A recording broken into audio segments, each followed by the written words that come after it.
Before we get too far into this is me, but this is probably the slide that people least care about, so we move on. So, you come to a technical conference, and you see a track on philosophy. And the first session in that track is psychology, philosophy, and programming. So I think it's fairly safe to ask, what exactly are we trying to accomplish with not only this particular talk, but with this particular track? And I'm actually going to steal some material that I've used in some other sessions that I've done, particularly around software architecture. And in particular, I want you to look at this couple of pictures, right? Now, if we look at this picture, it is fairly safe to assume that these two buildings were constructed differently, using different materials, different processes, different level of expertise, etc. As a matter of fact, I would be willing to wager that if we were to bring your boss, the clueless manager, or if we were willing to bring your users, the idiots that give you constantly wrong requirements, and if we were to put them in a room and say, the difference between these two buildings, they would be able to recognize it. Yes? Agree? If you disagree, you're working with either really clueless users or a really hapless manager, and I just can't help you, I'm sorry. There'll be a support group after the conference. But this raises a really interesting question, because every single one of us has lived this nightmare. Speaking of psychology, there's a gentleman by the name of Carl Jung who has this theory that we all share what he called the collective unconscious. It's kind of like the Force. Anything that one of us feels, we all sort of collectively understand. It's how we understood that, Siberian tigers were bad for our health back in the very early days of the caveman. And every single programmer knows this story where your boss comes into your cubicle one day and says, hey, I need you to create a prototype for the guys in marketing because they want to know if we can do a particular project. And you say, okay, boss, sure, I'll go create that prototype. I'll just slap some stuff together. I'll go down to the lumber yard, figuratively speaking, grab some scrap wood, slam some stuff together over a weekend, and voila, we have a doghouse. I have a prototype for the guys in marketing to look at. The next week, your boss comes back and says, hey, how's that prototype? And you say, oh, it's ready. Oh, cool, let me get the guys from marketing. They sit down in your cube.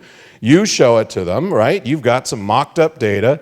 You threw some jQuery in there, maybe some Bootstrap to make it look good. And the guys in marketing are like, that's awesome. And you realize what's coming next, but you're like an action star in a movie. You're too slow to ship it. And now you are responsible for Project Doghouse. And you go to your boss a couple months later and say, hey boss, I want to transfer to a different department. And the boss says, no, you can't. You're the only one who understands Project Doghouse, and that's a mission critical application.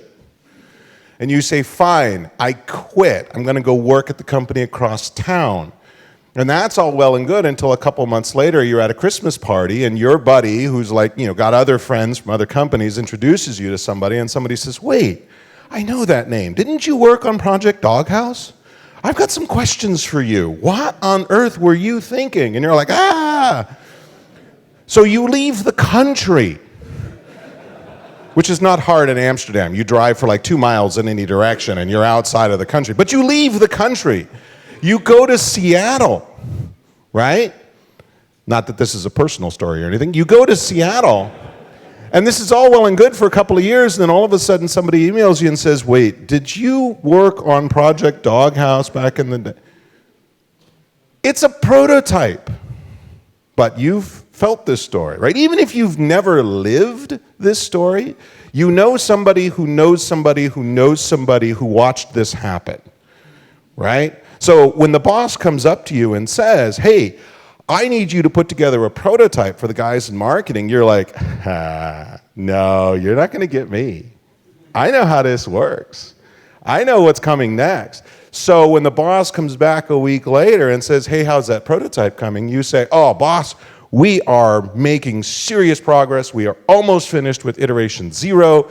We are just about ready to finish which language and tools and web framework we're going to use. We know that we're going to store it up on Git. Everybody has the appropriate access to the source project. We've decided which continuous integration tool we're going to use. We have a meeting next week to decide which of the 4 databases we might work with. And your boss is like, time out. I wanted a prototype. What in the hell are you doing? And you're like, well, I mean, software craftsmanship, man. I know what's going to happen next. And the boss says, yeah, what happens next is you're fired. And each of you walk away thinking the other is an idiot.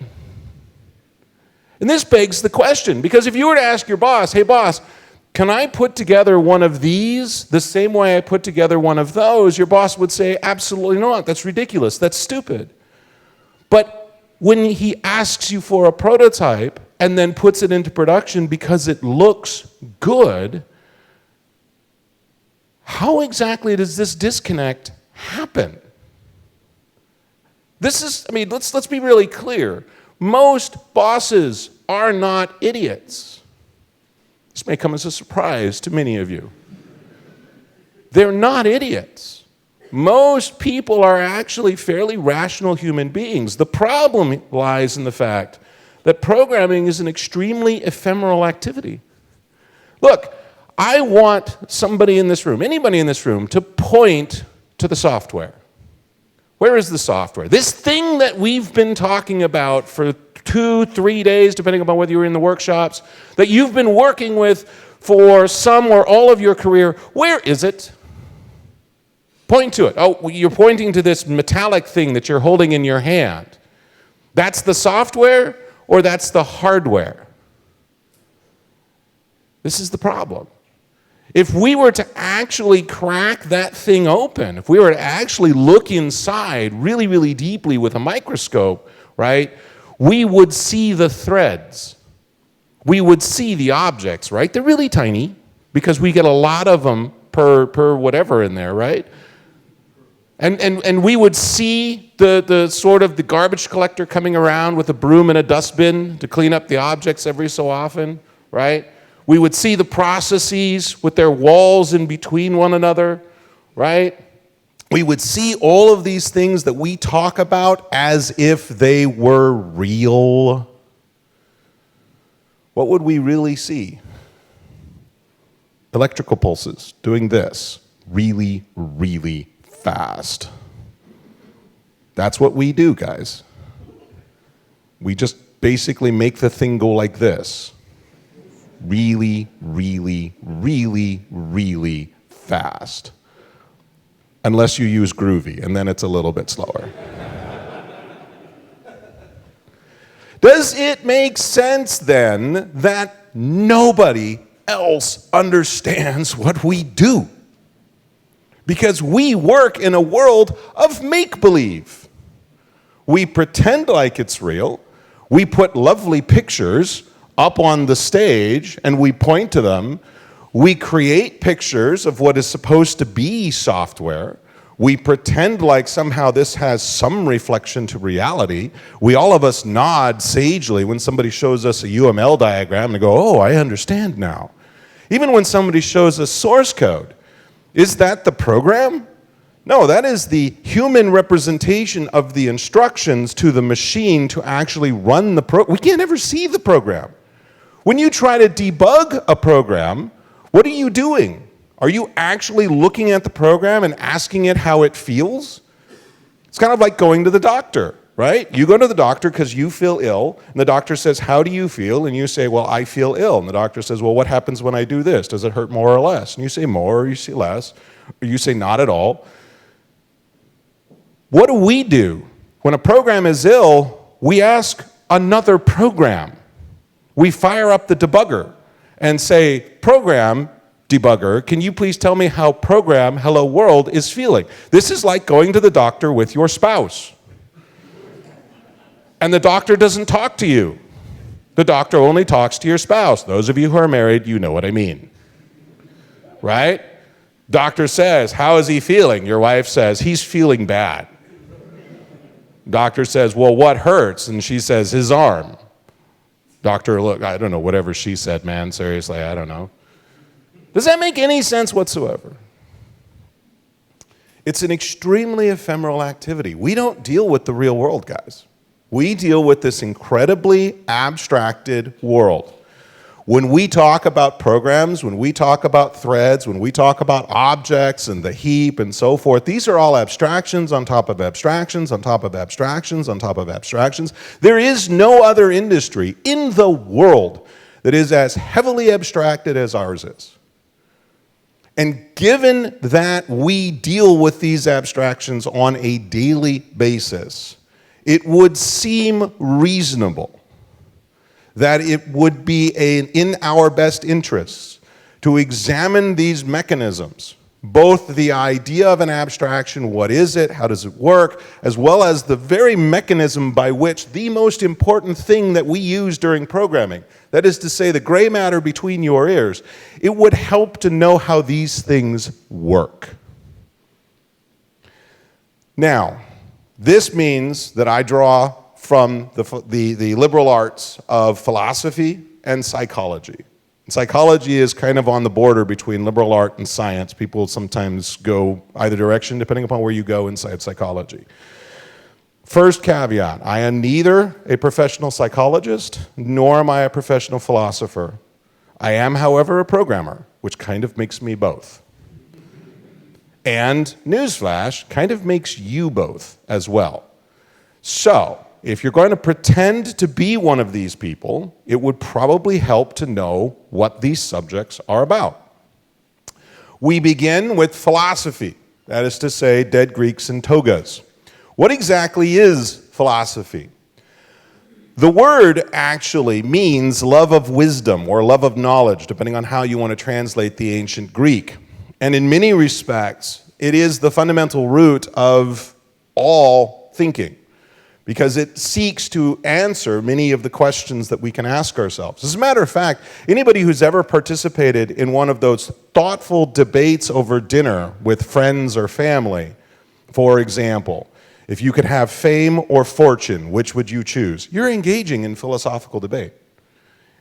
You're thinking about things. You're thinking about, and for whatever reason, you may say, well, you know, at least with fame, I could have influence and I could save the whales, or if I have fortune, then I could actually run for president, and we can see how well that's working. Right? This is a philosophical debate. Interestingly enough, there's just a deeply philosophical answer to what is philosophy, is to say that is the central question that philosophy seeks to answer. And at a certain point, you start going, oh, come on, that guy over here rolled his eyes. Really? That's philosophy? But yes, that is. Because it is this act of staring into a mirror in some abstract form and trying to answer questions that science can't. As a matter of fact, philosophy is the fundamental root of science. It is kind of where it began. I already said all this. There are, depending upon who you read, there are several different branches of philosophy. There's a gentleman by the name of Roger Scruton, S-C-R-U-T-O-N. He's a very opinionated philosopher, as many philosophers are. And he actually breaks it up into these 5 branches: metaphysics, epistemology, logic, moral philosophy and ethics, and political philosophy. And you can break it up into further categories. You can actually, that's one of the great debates of philosophy, is to try to break up how philosophy applies and so on and so forth. And this is really just a guidepost. Realistically, philosophy is about talking about things, reasoning about things, arguing about things that in many cases we cannot have empirical evidence around. As a matter of fact, the word empirical evidence comes from empiricism, which came from philosophy. Aristotle was the world's first natural scientist. He is what gave root to a lot of what we now consider the hard sciences. As a matter of fact, there is an argument that says basically that after we reach a certain point where we can agree on what some of the natural laws are around a particular subject, that subject breaks away from philosophy and becomes its own science. Physics, chemistry, astronomy, although astrology as well. All of these things have their roots in philosophy. Scruton himself says that philosophical thought consists of basically two qualities: abstraction and a concern for the truth. And I won't even begin to say, the philosophers then say, well, what is truth? But that is one of the exercises that we engage in. It's characterized typically by, first of all, an unwillingness to accept somebody else's premises as done. See, in science, we pretty much, as I believe it was Isaac Newton once said, we stand on the shoulders of giants so as to be able to see further. Philosophy says, how do I know that's a giant? I don't want to stand on him. I want to get underneath him. I want to figure out why he's standing here. Students routinely, and in fact are encouraged to, challenge their teachers. This has been true all the way back to the dead Greeks.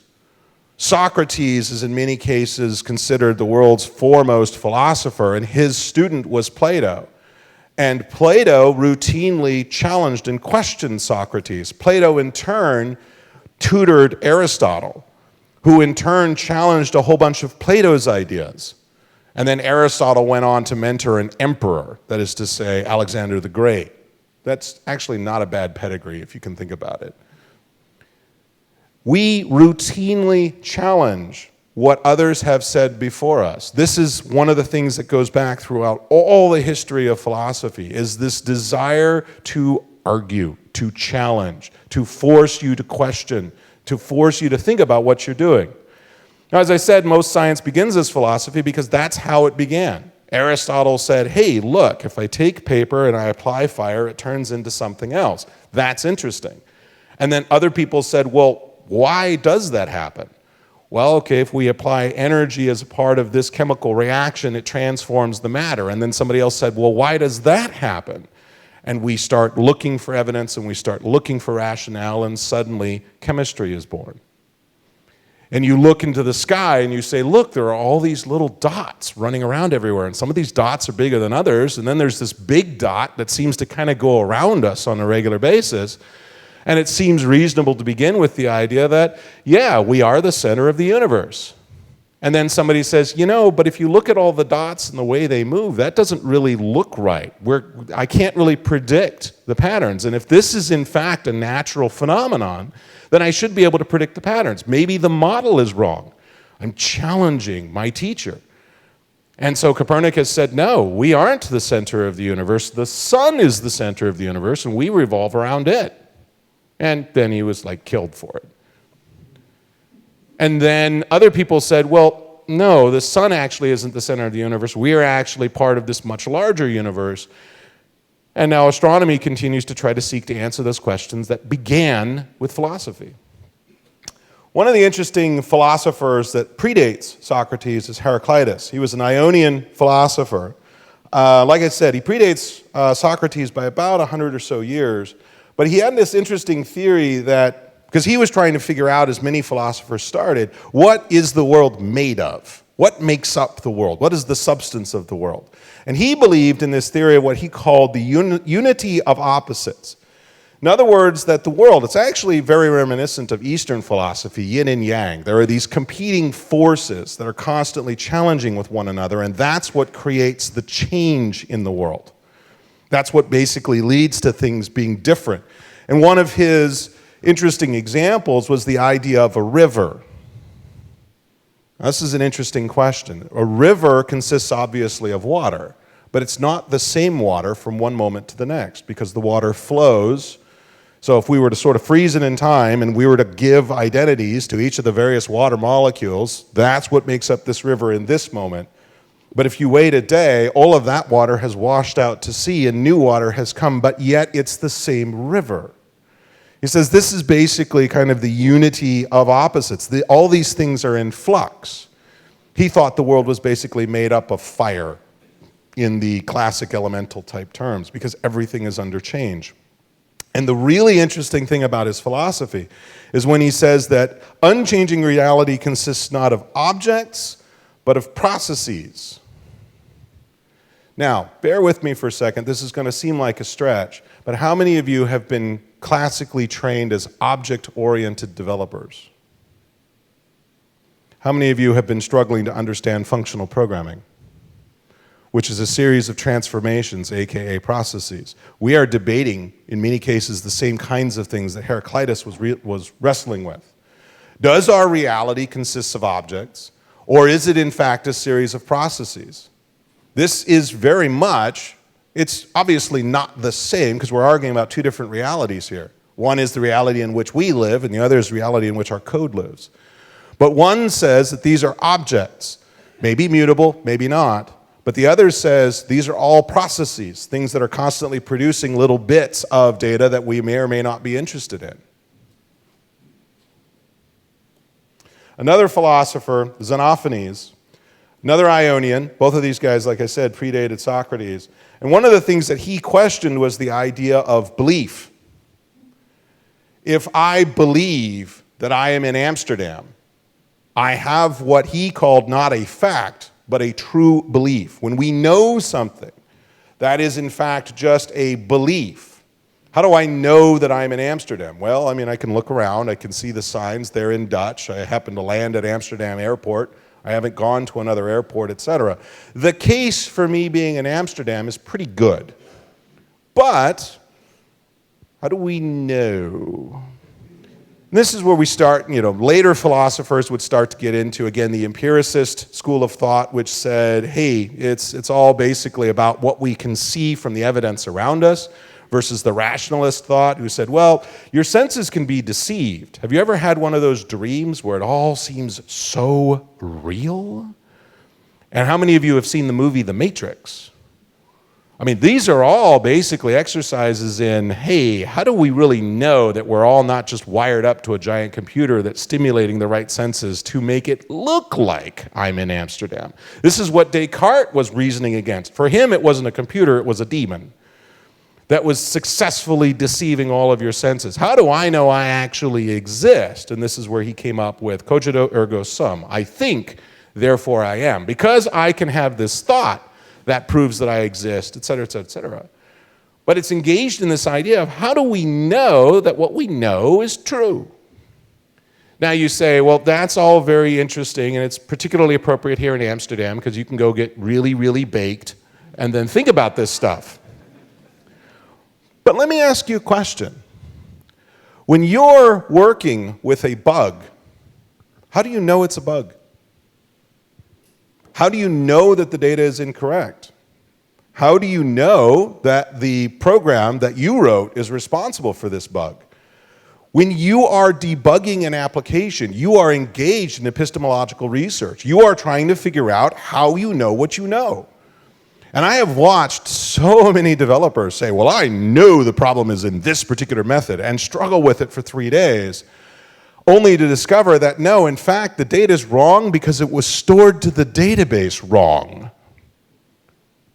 Would have saved a ton of time if he'd just channeled his inner Xenophanes and said, I believe, because that changes the whole tenor of the sentence, doesn't it?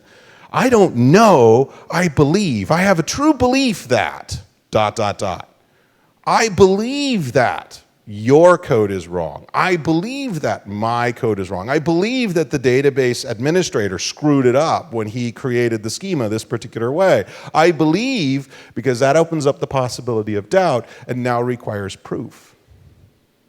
And that changes the whole tenor of your debugging session, particularly if you're debugging with somebody else. Now, that's not to say that philosophy isn't filled with all kinds of weirdness. There are philosophers are well known for coming up with paradoxes that on the surface of it seem logical, but when you get to their conclusion, you go, what? So, for example, the Sorites Paradox. If I take a grain of sand, just one grain of sand, and I put it on the floor in front of me, do I have a heap of sand? That's actually where the Sorites Paradox is named. Sorites is Greek for heap. If I have one grain of sand, do I have a heap of sand? Most people say no. Okay. So if I put 2 grains of sand, do I have a heap? 3 grains? 4 grains? 5 grains? How many grains makes a heap? When does this number of sand become a heap? There's a more modern version of this that says, okay, if I pluck a hair from a man's head, does that make him bald? And if I pluck another hair and then another hair and then another, sorry, by the way. When does a man become bald? How many hairs? What percentage of hair coverage? See, this is why I grow it long, so I can just do this really good comb over, right? At what point does a man become bald? What's that? 28? Boy, you're depressing me, man, seriously. Yikes! Zeno, in particular, was a philosopher who was fond of paradoxes. So one of his famous ones is that the god Apollo and the turtle are getting ready to race. And of course, Apollo is the god of speed. So you know that Apollo is going to win this race. So to be generous, he decides to give the turtle a head start. Right? It sounds kind of like the rabbit and the hare. This may have actually been where Aesop started with in terms of his fable. But if Apollo every second makes up half the distance between himself and the turtle, he will never catch the turtle.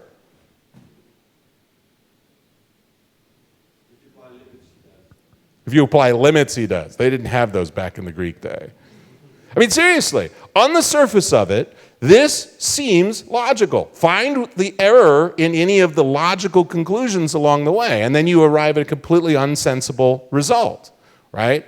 Well, okay, because he's not running half the distance of the turtle, he's running at a fixed speed. Yeah, we can explain the paradox using modern science. But one of his other paradoxes was that if I take a bow and I shoot an arrow through the air, at any given moment in time, the arrow is not moving. If I could stop time, the arrow is just right there, right? And so if I do this, by definition, if I just break that up and look at the arrow, it's not moving at all. And again, these paradoxes make you go, what? This is what philosophers really do. And it's made worse because during the time of the ancient Greeks, there was a class of individual, men of course, that were responsible for defending the citizenry against the rest of the citizenry. Because remember, Athens was a pure democracy. If you were a citizen, you voted on the issues of the day. And the issues of the day could range from, do we go to war with Sparta? Or, should Joe give me that sheep that he owes me? And you had to be able to represent yourself to the various people that would gather in the forum. And several people were better at arguing these kinds of logical, legal questions than others. And they were called the Sophists, which is where we get the modern term sophistry. Because these guys were basically really, really good at arguing anything. If you wanted to argue that the sky was in fact purple, not blue, these guys could come up with an argument to do so. Which is where, again, we get the term sophistry, meaning somebody who kind of argues just for the sake of arguing, whether or not it makes any logical sense whatsoever. I have frequently been accused of such, just as a warning. Socrates was the first of the big 3 Greek philosophers. And again, I'm doing a very sort of light introduction here. Socrates was famous for several things, one of which was his teaching method, specifically what we now call the Socratic method.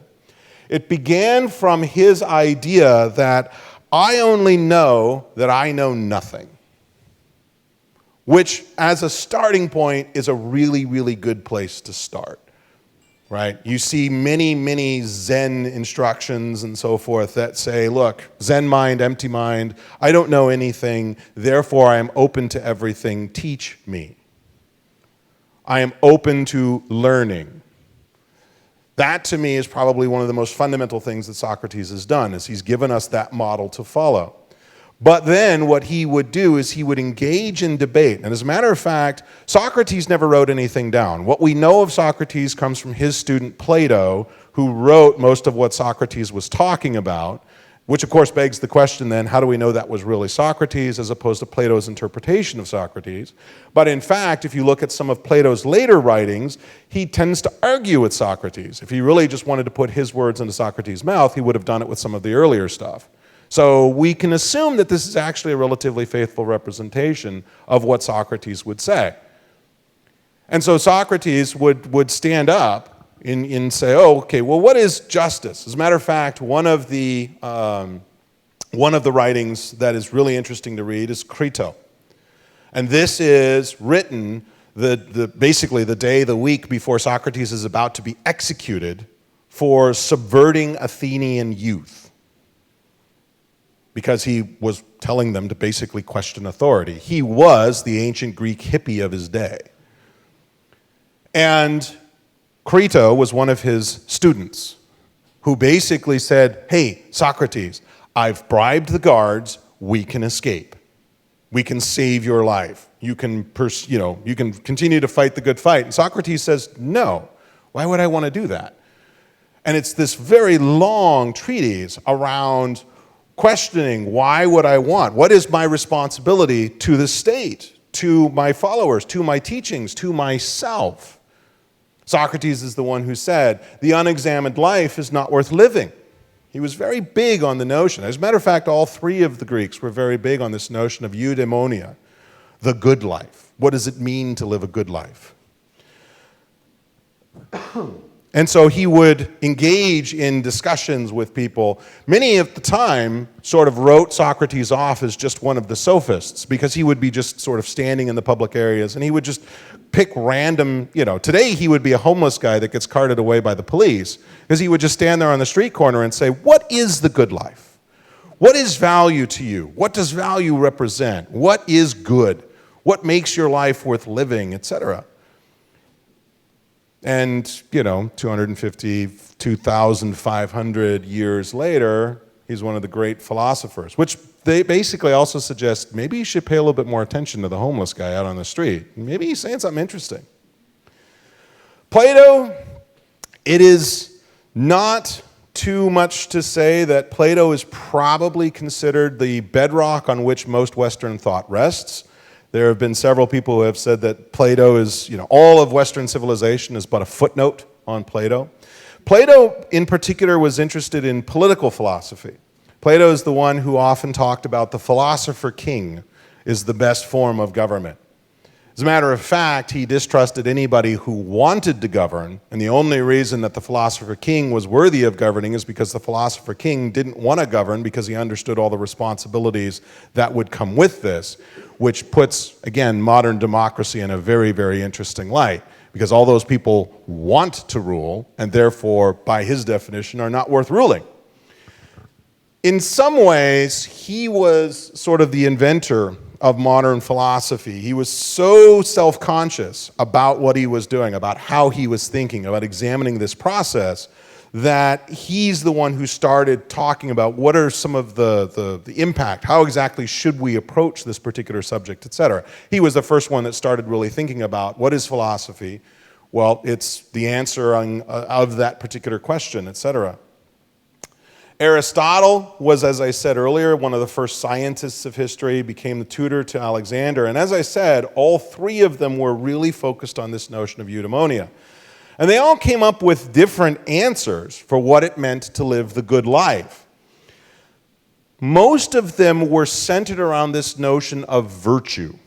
This notion of living a good life meant living a virtuous life. But they had a very different sense of the term than what we do. When we think of virtue, we tend to think of it in the Christian sense, a certain innocence, a certain lack of sin, if I can bring in the religious reference. Socrates said virtue means knowledge. My job, the good life means knowing things, means engaging in reason, means essentially philosophia. Plato's was around the virtue of justice.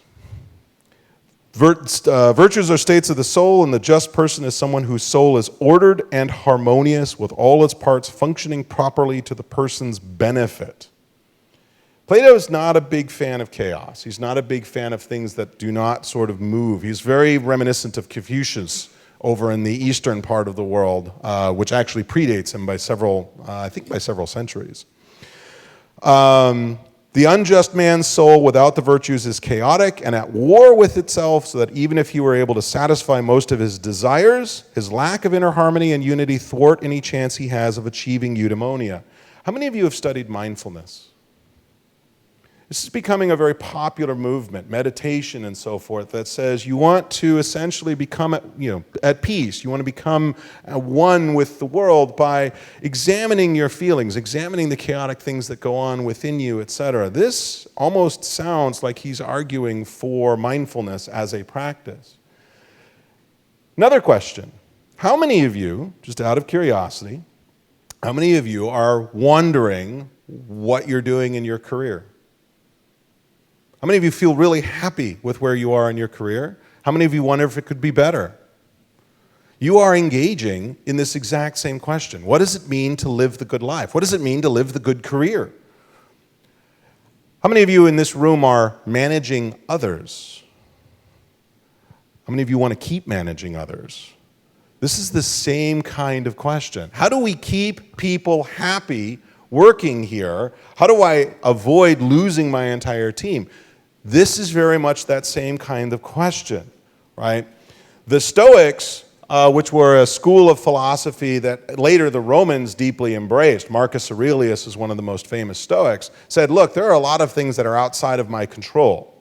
And so basically, shit happens. Roll with it. You can't control things. There are just so many things that simply can't happen. Enjoy the things that you can now. You might get fired tomorrow. Your company might go bankrupt tomorrow. Your company might get acquired and you end up working for a company you'd really rather not work for. Okay, look, I can't control everything that goes on in my career, so let me control the things that I can, and let me just let go of the rest. Building on Aristotelian ideals of belonging and benefiting others, flourishing, thriving, and exercising excellence, this Professor Riff conceptualized eudaimonia as a six-factor structure: autonomy, personal growth, self-acceptance, purpose in life, environmental mastery, positive relations with others. How many of you think that sounds like what Agile preaches? Yeah, Agilemonia. You heard it here first, folks. This, in many respects, I believe personally, it's not the process, it's not the scrum that makes Agile successful. It's that you're actually coming into touch with the things that make life good. These six factors. And if I give you these six factors without using Scrum, will my team be successful? It's very possibly, very probably true.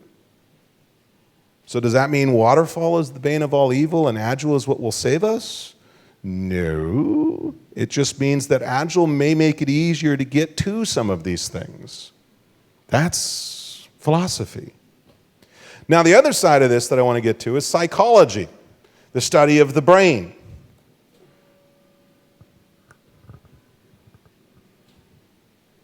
Understanding that for many of you, English is your second language, how many of you can make sense of this sentence?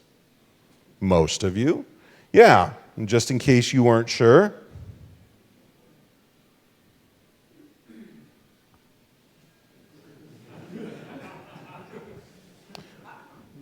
Or how about this? Can you tell me what these two words say? The cat. But question, the middle letter in each of those words is the same. I promise you it's the same because I cut and paste those two very, very carefully. How are you able to do this? Well, it turns out that the brain operates by what we call activations. It's essentially a giant pattern recognition device, and it's happening all the time. You are constantly recognizing patterns. You are constantly seeing these patterns, and your brain is taking every possible shortcut it can to identify those patterns quickly. Because the brain is a highly energy-constrained device. The brain operates on about 40 watts of power. Your laptop uses more power than your brain does. Now think about that for just a second. Your laptop, actually your previous laptop and the previous one before that took more power than what your brain uses. When you look at this picture, what do you see? Do you see a gray triangle superimposed over a white triangle superimposed over 3 black circles? That's the pattern recognition that your brain leaps to because we have a tendency to connect to those things. That is not actually what's there. I, again, drew this very, very carefully to make sure that there isn't a Photoshop triangle sitting on top of that. But your brain immediately leaps to that because your brain is a pattern recognition device, which means that perception is a matter of here, not here. Consider this. How many of you have seen this optical illusion before? Of course, everybody has. It's like grade school 101, right? Every time you want to fool your friends and pretend like you're smart. Hey, check this out. Those 2 horizontal lines are exactly the same length. No, they're not. Yes, they are, seriously. And then you get out a ruler and you measure them and you're like, dang, they really are. Question, why does your brain think that the one line on top is longer than the one on the bottom? Because all of us have seen this pattern before. You go outside and you stand on the tram tracks and you watch them go off into the distance and you see the tracks appear to converge. And so your brain says, aha, parallel lines converging. I recognize this. And don't stare too long because you will get hit by the tram. But I recognize this. And I know that the line looks shorter in the distance even though it's the same distance all the way. I get it. I recognize this pattern. You can stand at the base of a skyscraper, look up, see exactly the same thing.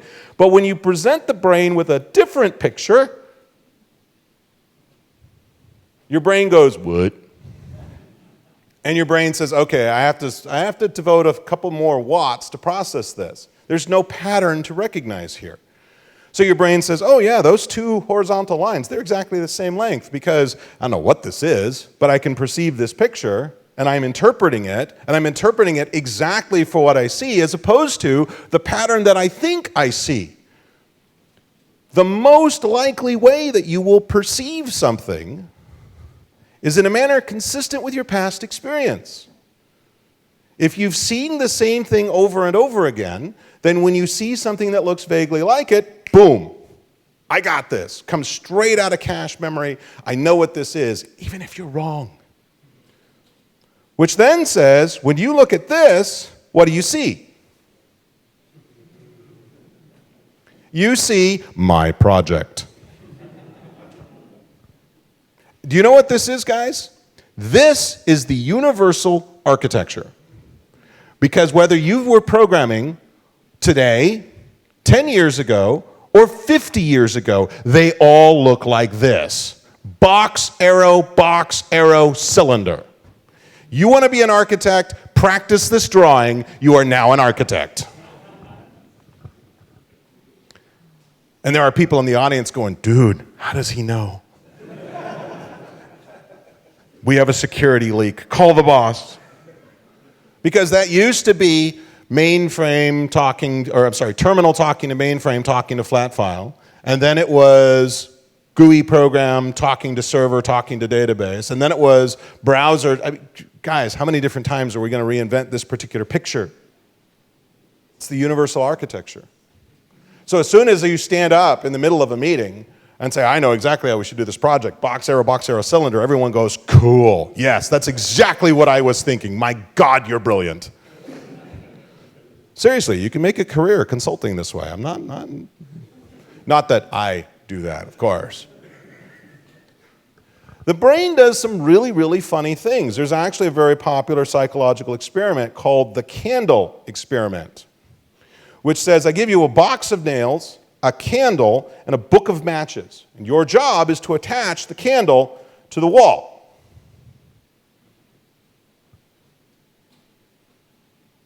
Now, if you want to know how to do this, I'll tell you afterwards. Because I want you to dither with it for a while. But this was actually used as part of a project, as part of an experiment to talk about incentivization. You bring a group of people. See, with psychology, everybody assumes that we are all kind of psychologists. And so when you want to actually test psychology, you actually have to lie to people. The candle experiment was not really an experiment trying to figure out whether or not you could solve this particular out-of-the-box thinking. It was more along the lines of incentive and motivation. We took a group of volunteers and we told them, I'd like you to try to solve this problem. And then took a different group of volunteers and said, I will pay you if you can solve this problem. Which group spent longer trying to solve the problem? The group not getting paid. It completely baffled psychologists. As a matter of fact, it was discovered several times. It was first discovered with monkeys. Psychologists put some interesting, just latch and so forth into a cage with monkeys, and then they rewarded some of the monkeys with bananas. And the monkeys actually played with the latches less when they were rewarded with bananas than when they weren't. It completely flies in the face of everything that we thought we knew about motivation and incentivization. And actually, this had to be discovered several times before a couple of psychologists actually started to pursue it. What does this mean for us? It means that if you manage people, for example, offering to give them money for staying late encourages them to leave early. This is not a one-off experiment. This experiment has been conducted repeatedly under a number of different guises. It is, in fact, pretty much psychological truth. If you want to incentivize people, don't offer to pay them. As a matter of fact, there's a woman by the name of Susan Fowler who's written an entire book, one of several different authors who's written a book around motivation. And we now talk about intrinsic versus extrinsic motivation. Motivation from the outside versus motivation from the inside. Guess which one is more effective? Intrinsic motivation. So then we start asking, how do I get some of that intrinsic motivation? All of this, all that I'm talking about here is the study of the brain, the study of behavior. And again, psychology breaks out into several different sciences, disciplines, etc. Again, depending on who you talk to. But there's biological psychology, right? How exactly does the hardware and software interact up here? This is where you get into more of the study of axons and dendrons and so forth, and how precisely information is carried throughout the brain, how memories are stored, etc. Learning. And to the psychologist, learning is long-lasting change in behavior, right? Not just learning 2 + 2, but how do I act, when I see changes in somebody's behavior, how exactly did that happen? Is this in fact possible? Whenever we start talking about criminals and punishment and so forth, this is where a lot of learning psychologists will come into play. Can criminals be reformed? Can you make a huge mistake? Right now in the United States, there's this huge cry over a Stanford swimmer who engaged in a pretty heinous rape of a young woman. And there are literally people calling for him to be put to death. The internet is an ugly place. But his father was saying, but his life shouldn't be ruined because of one mistake. Okay, everybody agrees punishment should fit the crime, but at what point do we allow for people who genuinely change their behavior to re-enter society? And can they change their behavior? Can a zebra change its stripes, et cetera, et cetera? This is the area of focus for learning psychologists. Cognitive psychologists, memory, perception, thought, some of the stuff that I was showing earlier, research in cognitive psychology. Sociocultural psychology, psychodynamic psychology. But more importantly, the thing that's really important to hear is that there is also a set of myths about psychology that I think are more important to call out. How many of you have heard that we only use about 10% of our brains on a regular basis? Guys, I'm here to tell you, bullshit. Right? How many of you can remember precisely what you were doing on the day Princess Diana died, or the Challenger blew up, or some other incredibly traumatic event? Turns out you can't. There is a lot of things about psychology that seem to be common sense. The idea that opposites attract. The idea that we should punish our children when they misbehave, otherwise they will grow up to become bad people, speaking of prisoners and punishment and so forth. That the longer you spend with somebody, the more you will grow contemptuous of them. These are all adages that turns out psychology says, no, actually not true. Would you rather be mugged where there's only one person observing or where there's a whole crowd observing? Turns out, psychologically speaking, you prefer the one, because in a large crowd, everybody assumes that everybody else is going to jump in to help, and they don't. Safety in large numbers? Not really. These are very popular myths of psychology, and these psychological facts, all of these here, are in fact verifiably false. And don't feel too bad if you've believed one or more of these. I have as well. But when you actually start hunting up the research, when you actually start hunting up the psychology studies that attempt to prove or disprove this stuff, they discover they're not true. There's a couple of reasons for why we have some of these psychomythology, and I do believe that they apply to us in this industry. For example, in some cases we are misled by supposed experts.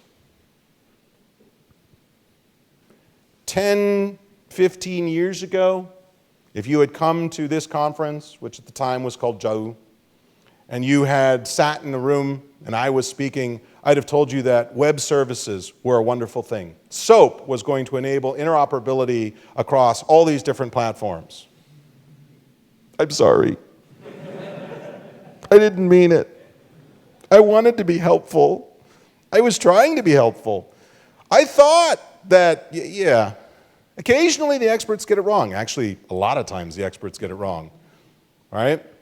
We get misled by experts. People that we trust to have done the research and have figured this stuff out are lying to us. Not necessarily consciously, but truth and not truth. In some cases, we believe we are the experts. How many of you have ever argued medicine with a doctor?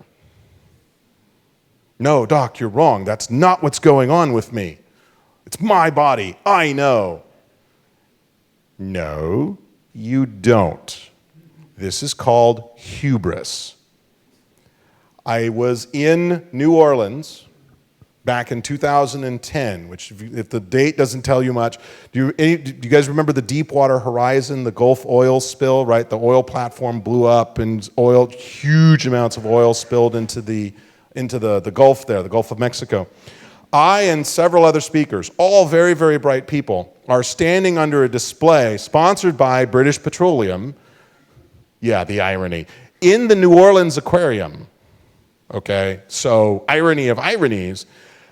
And we 5 people are standing here arguing about what would be the right way to clean up the oil in the Gulf, because we know, and all of those experts out there on the Gulf currently trying to solve the problem, they haven't tried any of the things that we've come up with yet.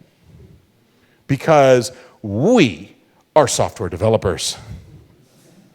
There's a hubris. There's a hubris that goes on. And we don't just see it in software. We see it in lots of other careers that are very cerebral in nature. We get this sense that because we think all the time, because we're very good at a subject, that makes us very good at all subjects. And it gets really, really fun when software geeks start arguing about law, or start arguing about what is or is not legal or ethical or whatnot. Look, you don't know. Unless you've been trained as a lawyer, you really don't know the law. You may be able to project yourself as an amateur lawyer, but let's be blunt. Push comes to shove, you don't want the amateur lawyer arguing your case in court. You want the professional. In the same way that we hold contempt for people who fire up a text editor and do HTML, hello world, I'm a programmer. You know you're not. At best, you're a web designer. Understand that we have this hubristic tendency to believe that we are the experts. In some cases, it's even worse. The science is close enough. The science actually gets us to a point where we believe that we have the answers. Ulcers. Ulcers are caused by stress, right? False. This was believed for many years until a pair of Australian researchers actually discovered that there is, in fact, bacterium that can live inside the stomach lining.